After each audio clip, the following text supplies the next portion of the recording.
TLP और नैब ordinance ये सियासी एतबार से दो बहुत बड़ी खबरें हैं।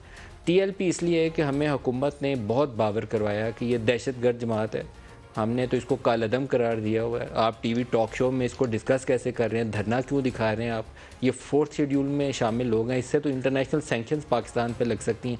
सारा कुछ हमें कहने के बाद पता चला कि रात गए खुफिया ऐसी डील कर ली है जो 10 रोज़ तक मंजर आम पर भी नहीं लाई जाएगी। 10 रोज़ तक, और उस 10 रोज़ के अंदर टीएलपी के जो ज़ेर हिरासत लोग हैं उनको रिहा किया जाएगा। 7 को रिहाई के अरेंजमेंट के ऊपर इनकी अंडरस्टैंडिंग क्या है मालूम नहीं है मुझे, तरीक़ाकार के ऊपर, लेकिन उसको रिहा करना इसके माहदे के अंदर शामिल है। कालअदम की हैसियत जमात की ख़त्म करना इस माहदे के अंदर शामिल है। तो ये वो बातें थीं जिसके ऊपर हमें कई दिनों से कह रहे थे कि आप मीडिया पे खड़े हों, हुकूमत को आप दबाते हैं, टीएलपी के ऊपर क्यों नहीं आप बात करते? तो अब हुकूमत हमें बताएगी कि इसने टीएलपी से माहदा क्यों किया। सारा कुछ हमें कहने के बावजूद ये क्यों सरेंडर करना पड़ गया हुकूमत को, स्टेट की रिट कहते कहते कहते। ये बहुत अहम नुक्ता है।